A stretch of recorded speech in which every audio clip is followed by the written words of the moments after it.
بسم اللہ الرحمن الرحیم۔ السلام علیکم ورحمۃ اللہ وبرکاتہ۔ محترم ناظرین، آج آپ دوستوں کے ساتھ ایک ایسا معجزاتی دعا شیئر کروں گا جس کی بدولت رب تعالی آپ کی زندگی میں عافیت، برکت عطا کر دے گا۔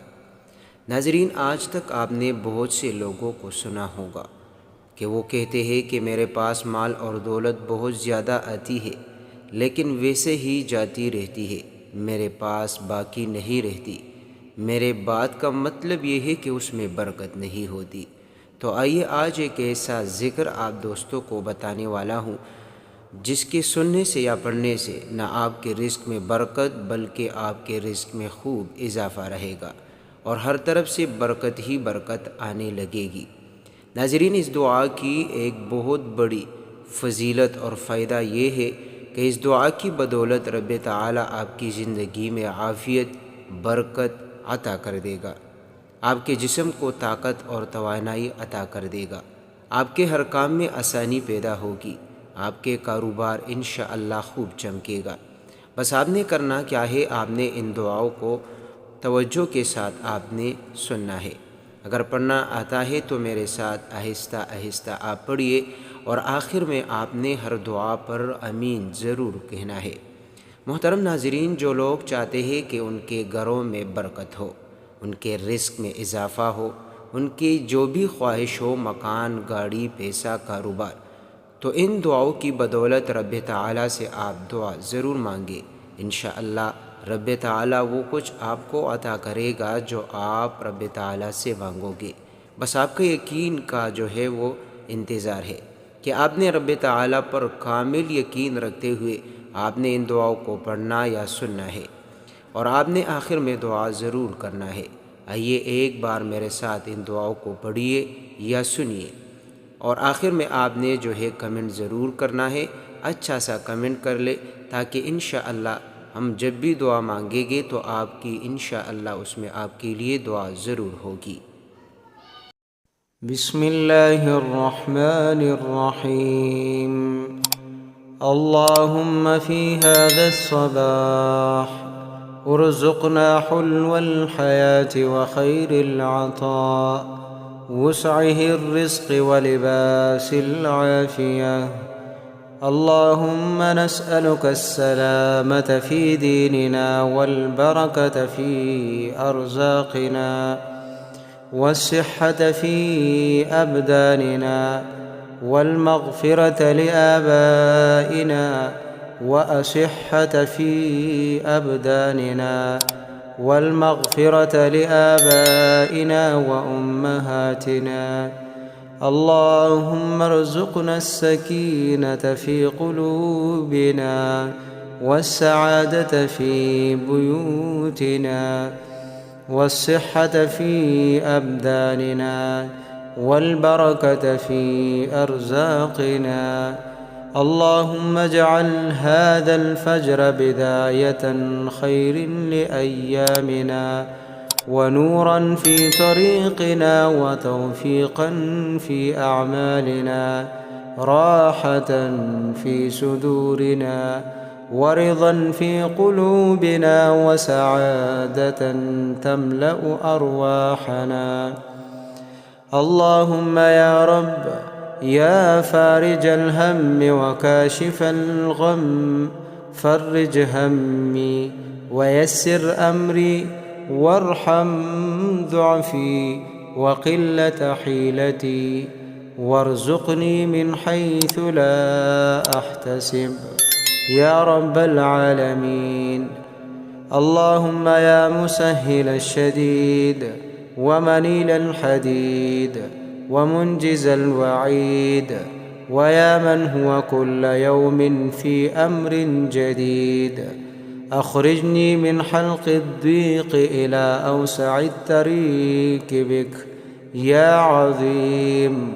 ادفع ما لا أطيق ولا حول ولا قوة إلا بالله العلي العظيم. يا رب سخر لي جنود الأرض وملائكة السماء وكل من وليته أمري وارزقني حظ الدنيا ونعيم الآخرة، ويسر لي كل أمر عسير، وقل ما أريد كن ليكون، وقل ما أريد كن ليكون، بحولك وقوتك ورحمتك يا قادر، إنك على كل شيء قدير. اللهم أرنا عجائب قدرتك في قضاء حوائجنا، وارزقنا من حيث لا نحتسب، واجبرنا جبرا يتعجب له أهل السماوات والأرض، وانصرنا ولا تشمت فينا حاقد. وحسبنا الله سيؤتينا الله من فضله، وإنا إلى الله راغبون. يا حي يا قيوم برحمتك أستغيث، يا غياث المستغيثين، أن أغثني أنا وكل من كتبه. أستغفر الله العلي العظيم الذي لا إله إلا هو الحي القيوم، وأتوب إليه.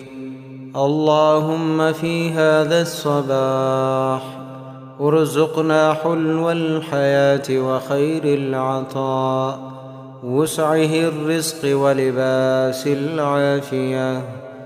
اللهم نسألك السلامة في ديننا، والبركة في أرزاقنا، والصحة في أبداننا، والمغفرة لآبائنا، وأصحة في أبداننا، والمغفرة لآبائنا وأمهاتنا.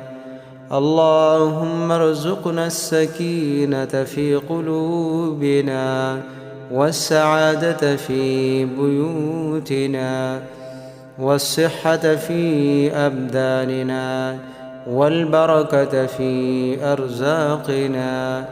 اللهم اجعل هذا الفجر بداية خير لأيامنا، ونورا في طريقنا، وتوفيقا في أعمالنا، راحة في صدورنا، ورضا في قلوبنا، وسعادة تملأ أرواحنا. اللهم يا رب يا فارج الهم وكاشف الغم، فرج همي ويسر أمري، وارحم ضعفي وقلة حيلتي، وارزقني من حيث لا أحتسب يا رب العالمين. اللهم يا مسهل الشديد، ومنيل الحديد، ومنجز الوعيد، ويا من هو كل يوم في أمر جديد، أخرجني من حلق الضيق إلى أوسع الطريق بك يا عظيم. ادفع ما لا أطيق، ولا حول ولا قوة إلا بالله العلي العظيم.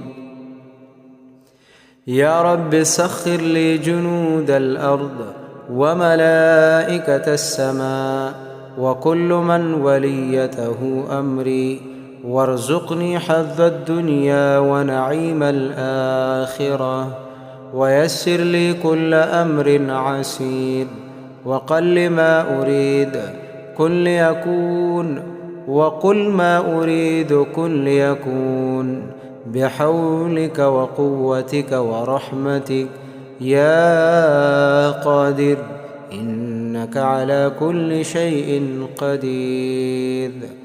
اللهم أرنا عجائب قدرتك في قضاء حوائجنا، وارزقنا من حيث لا نحتسب، واجبرنا جبرا يتعجب له أهل السماوات والأرض، وانصرنا ولا تشمت فينا حاقد.